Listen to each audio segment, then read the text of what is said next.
कैसे हो? अच्छे हो? मैं भी अच्छी हूँ। और 2 दिन खूब मस्ती कर ली। अब हम पढ़ाई करें। चलो आज हम प्रश्न उत्तर करेंगे। तो हमने शुरू किया हुआ था पार्ट 3। हमने पहले दिन क्या किया, उस कहानी का सारांश जाना कि क्या उसमें कहानी में है। दूसरे दिन हमने कहानी पढ़ा। फिर तीसरे दिन हमने वर्तनी की और उसके प्रश्न उत्तर किए या रिक्त स्थान भरो, ये सारा कुछ किया। और हमने मॉरिशस के एक पार्क के बारे में भी जाना जहाँ पर 23 रंगों का बना हुआ इंद्रधनुष है। ठीक है, तो इंद्रधनुष के बारे में आपने जान लिया। इंद्रधनुष कैसे बनता है, इंद्रधनुष किसकी मदद से बनता है, कब बनता है और घमंडी कौन है। ठीक है, और घमंड करना अच्छी बात नहीं है, क्योंकि हर कोई अपने आप कुछ नहीं कर सकता, उसको किसी न किसी की सहायता की जरूरत पड़ती ही पड़ती है। तो इस तरह से हमने इस कहानी को अभी तक किया है। अब हम इस कहानी से ये जानेंगे कि आपने कितने ध्यान से कहानी को पढ़ा है। ठीक है, कहानी को आपने ठीक से पढ़ा है या नहीं पढ़ा है। ओके, तो अब हमारा जो है पार्ट 3 है इंद्रधनुष और बूंदे। इसके प्रश्न उत्तर हम करेंगे। ठीक है, प्रश्न 1 है, वर्षा के दिन आकाश में क्या छाया हुआ था। क्या छाया हुआ था? सबको पता है, इंद्रधनुष छाया हुआ था। तो हम क्या लिखेंगे, वर्षा के दिनों में आकाश में इंद्रधनुष छाया हुआ था। क्या लिखेंगे हम, वर्षा के दिन आकाश में इंद्रधनुष छाया हुआ था। ठीक है, अब है हमारा प्रश्न 2। प्रश्न 2 क्या है, किसे अपनी तारीफ करना अच्छा नहीं। ये देखो, नहीं लगता था। किसको अपनी तारीफ करना अच्छा नहीं लगता था? बूंदों को।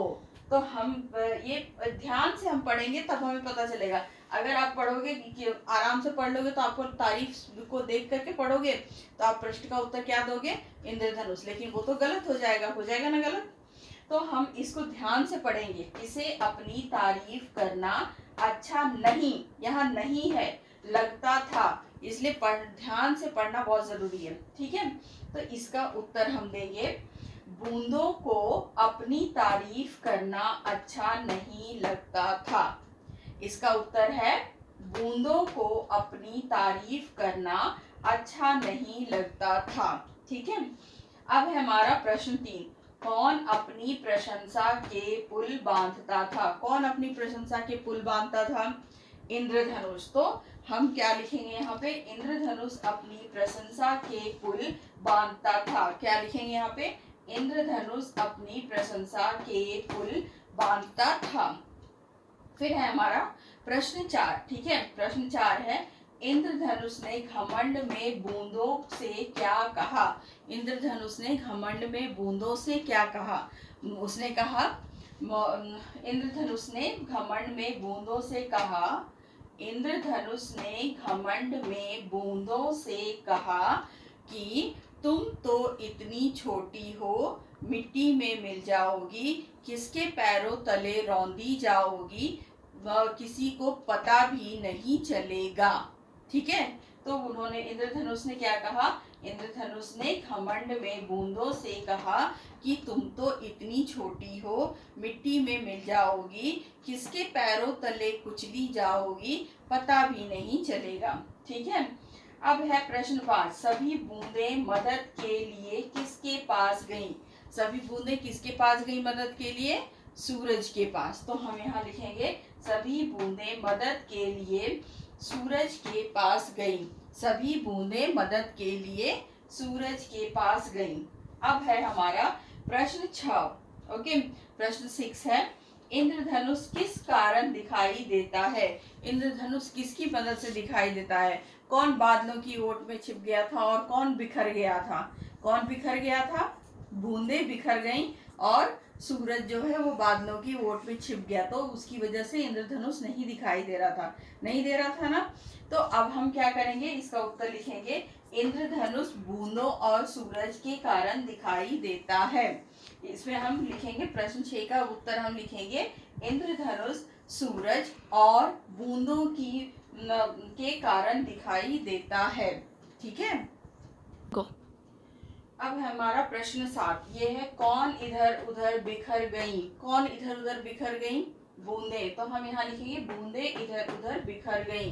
क्या लिखेंगे हम, बूंदे इधर उधर बिखर गई। ठीक है, और है हमारा प्रश्न 8। ठीक है, प्रश्न 8 में है कौन बादलों की ओट में छिप गया। कौन बादलों की ओट में छिप गया। तो बादलों की ओट में कौन छिप गया, सूरज। तो हम यहाँ लिखेंगे सूरज बादलों की ओट में छिप गया। वो सूरज जो है वो बादलों की ओट में छिप गया। अब हम अपने अभ्यास कोर्स बुक में आएंगे, उसमें है आओ करें 3। उसमें है हमारा आओ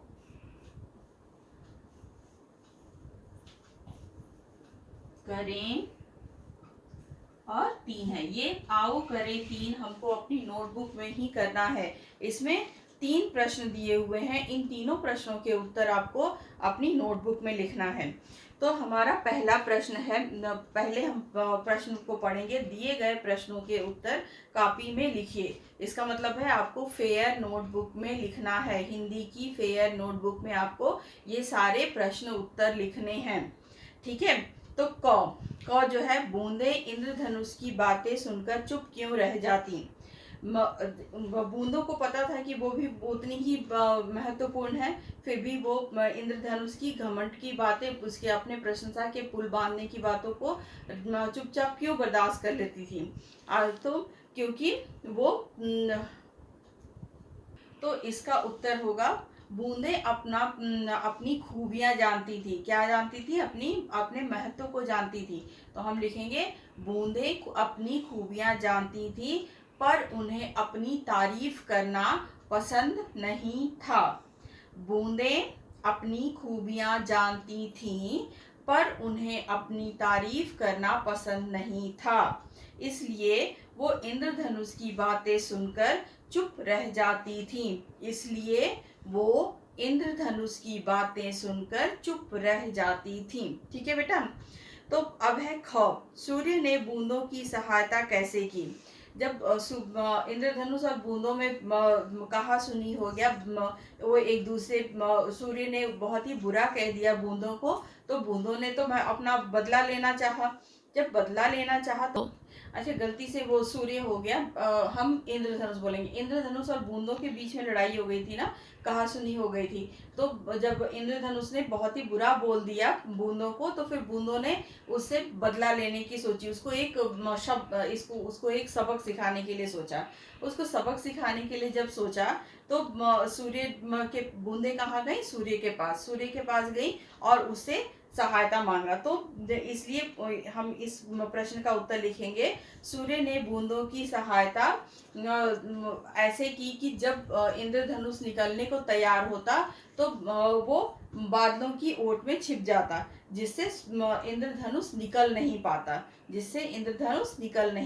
ठीक है, तो सूर्य ने बूंदों की सहायता करने के लिए जब इंद्रधनुष निकलने को तैयार होता वो बादलों की ओट में छिप जाता और इंद्रधनुष नहीं निकल पाता। इस तरह से सूर्य ने बूंदों की सहायता की। अब जो है ग है हमारा, इंद्रधनुष को किस बात का घमंड था। इंद्रधनुष को किस बात का घमंड था, ये तो सबसे पहले हमने पढ़ा है।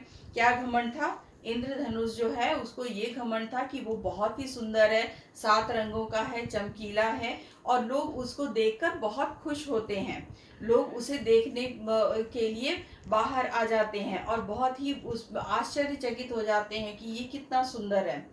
ठीक है, तो हम लिखेंगे इंद्रधनुष को इस बात का घमंड था कि वो 7 रंगों का है, बहुत ही सुंदर है, उसकी सब तारीफ करते हैं और उसको देखकर लोग बहुत खुश हो जाते हैं। ठीक है, तो इसके साथ आपके यहाँ पे 8 प्रश्न हो गए और आओ करें 3 में 3 प्रश्न हो गए। तो ये सारे मिल करके आपके 11 प्रश्न उत्तर हो गए हैं। इन सारे प्रश्नोत्तरों को आप अपनी कॉपी में लिखेंगे। किस में लिखेंगे, आप कॉपी में लिखेंगे। ठीक है, तो अपने घर में रहिए और सुरक्षित रहिए और स्वस्थ रहिए और खुश रहिए। ठीक है, तो इसके साथ मैं ये बंद करती हूँ। कल फिर मिलेंगे। Good bye.